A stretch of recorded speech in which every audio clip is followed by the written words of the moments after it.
कल कल कौन सा त्योहार है? क्यों मैया, कल कौन सा त्योहार है? चतुर्थी। कौन सी चतुर्थी? बताओ, गणेश चतुर्थी को क्या नहीं देखते? क्या नहीं देखते? गणेश चतुर्थी के दिन चंद्रमा को मत देख लेना। गणेश चतुर्थी के चंद्रमा कलंकित हैं, श्रापित हैं। और यदि कल देख लो धोखे से, क्योंकि मुझे पता है कि आप जरूर देखोगे कल। जिसका मना किया जाए आदमी वही करता है।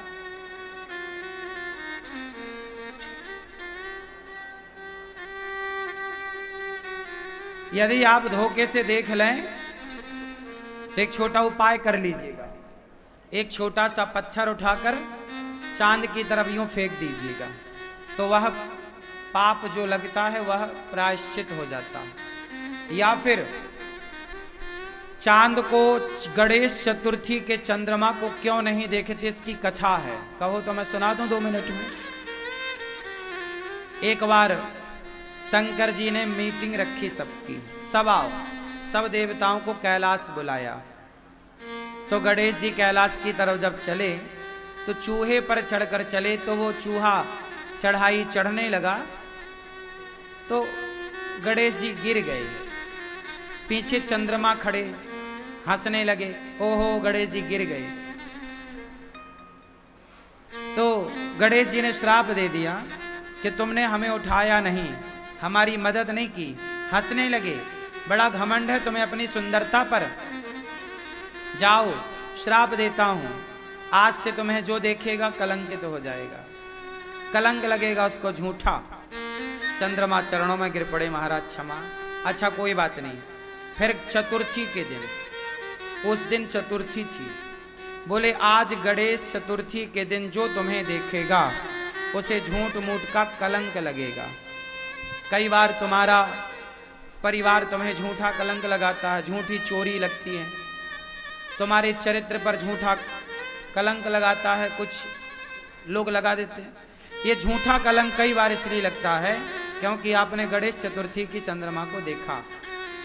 इससे मुक्ति का उपाय है, एक छोटा पत्थर चंद्रमा की तरफ फेंक देना, देख लिया है तो। और भगवान श्री कृष्ण के दूसरे और तीसरे विवाह की कथा, जाम्बवती और सत्यभामा के विवाह की कथा, श्री कृष्ण के साथ इनके विवाह की कथा कोई सुने तो इस पाप से मुक्ति मिल जाती है, उस कलंक से मोक्ष हो जाता है। तो कल चंद्रमा मत देखिएगा। पहला, कल कुछ लोग अपने नया घर बनाते हैं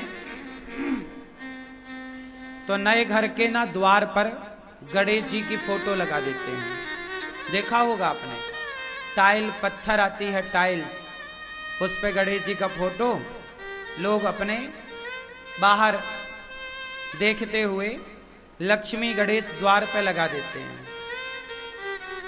लक्ष्मी और गणेश ये कभी द्वार पर नहीं होने चाहिए। गणेश जी बुद्धि हैं, तो बुद्धि घर के बाहर चले, घर के अंदर ना चले, घर के अंदर होनी चाहिए। लक्ष्मी घर के बाहर नहीं, अंदर होनी चाहिए। तो द्वार पर क्या लगाएं? गणेश लक्ष्मी नहीं, शंख चक्र और तिलक लगाना चाहिए द्वार पर। ये जैसे शंख चक्र, ये देखो, ये द्वार पर है। शंख ताकि आपका यश बढ़े, चक्र आपकी तरफ आने वाली कोई भी नकारात्मकता टल जाए, तिलक भगवान के चरण, ये द्वार पर हो, शंख चक्र तिलक। लक्ष्मी गणेश अंदर। कल गणेश जी बिठाओगे कुछ लोग, गणेश जी जब आप बिठाते हैं तो गणेश जी की पूजा होती है। गणेश जी की पूजा क्यों होती है जरा हमें बता दो आप लोग। गणेश जी प्रथम पूज्य क्यों है? क्यों होती है गणेश जी की पूजा?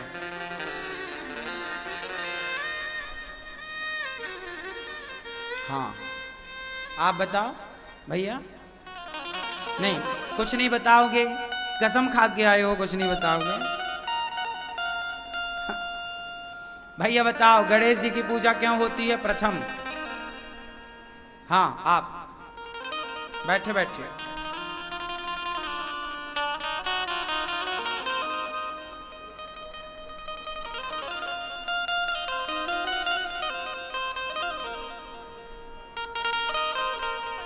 हाँ, सही कहा आपने। बैठिए, बोलो आप। पीले भैया।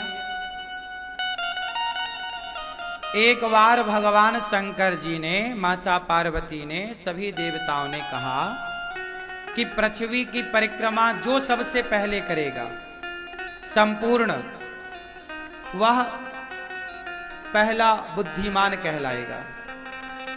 कार्तिकेय जी मोर पर बैठ के उड़ गए, पर गणेश जी का वाहन चूहा।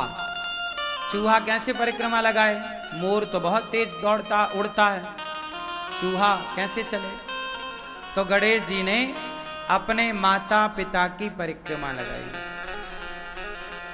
और जब परिक्रमा लगाई तो कार्तिकेय जी सब परिक्रमा लगा के आए और हंसने लगे कि देख, तू तो गया ही नहीं। तब शंकर पार्वती ने कहा कि इसने तो पृथ्वी की परिक्रमा 4 बार की, 4 परिक्रमा। कार्तिकेय जी बोले, मैं 1 बार करके आया, इसने 4 बार कैसे कर ली? बोले, माता पिता में ही संपूर्ण विश्व समाया हुआ होता है, क्योंकि माता पिता से ही ये संसार का जन्म हुआ है, हम सबका। तो माँ बाप की एक परिक्रमा लगा देने से संपूर्ण पृथ्वी, संपूर्ण तीर्थों की परिक्रमा लगाने का फल प्राप्त हो जाता है। तब से गणेश जी को प्रथम पूज्य और बुद्धिमान माना गया। समझ में आई? तो गणेश जी ने माता पिता की सेवा करी, माता पिता की परिक्रमा की। आप भी गणेश चतुर्थी को गणेश जी बिठाओगे या गणेश जी का पूजन में सम्मिलित होगे तो प्रेरणा यही लेना कि जैसे गणेश जी माता पिता के भक्त हैं, हम भी अपने माँ बाप के भक्त बने,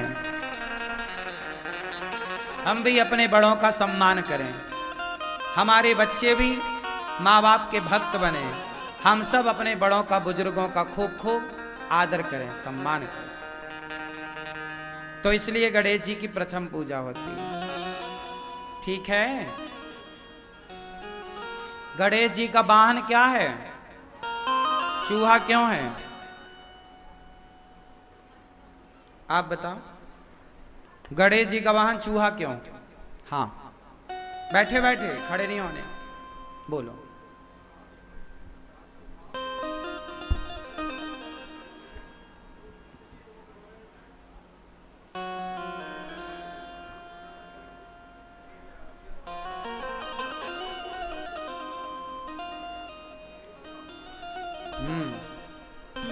आप बताओ, चूहा पे क्यों बैठते हैं गणेश जी? क्योंकि गणेश जी हैं बुद्धि के देवता। किसके? बुद्धि है ना। गणेश जी मतलब बुद्धि, गणेश मतलब, गणेश मतलब बुद्धि। लोग कहते हैं भाई बड़ा बुद्धिमान है, तो गणेश जी मतलब बुद्धि। गणेश जी बुद्धि के प्रतीक हैं, देवता हैं। और चूहा कुतरता रहता है, चूहा तर्क का प्रतीक है। तर्क, तर्क समझते हैं? तर्क कितने लोग जानते हैं? तर्क जो जानते हैं वो हाथ उठाए, नहीं जानते तो मैं बताऊं, फिर वो भी बताऊं। तर्क समझते हो? जैसे छोटे छोटे बच्चे प्रश्न करते हैं, माँ भगवान होते हैं तो दिखते क्यों नहीं? ये तर्क है। भगवान है तो दिखते, ये तर्क है। अब उसे समझाओ कि जैसे दही में मक्खन होता है, दिखता नहीं है बेटा, पर है। उसी तरह जैसे दूध में मक्खन है पर दिखता नहीं है, उसी प्रकार कण कण में भगवान है पर दिखता नहीं है। तो जैसे उसने एक तर्क किया, तो तर्क को तर्क से ही काटा जा सकता है, तर्क को तर्क से ही काटा जा सकता है। उसी प्रकार गणेश जी बुद्धि के देवता हैं और चूहा तर्क का प्रतीक है, और बुद्धि हमेशा तर्क पर ही सवार होती है। जो विद्वान होगा वो तार्किक होगा, तर्क बहुत करेगा।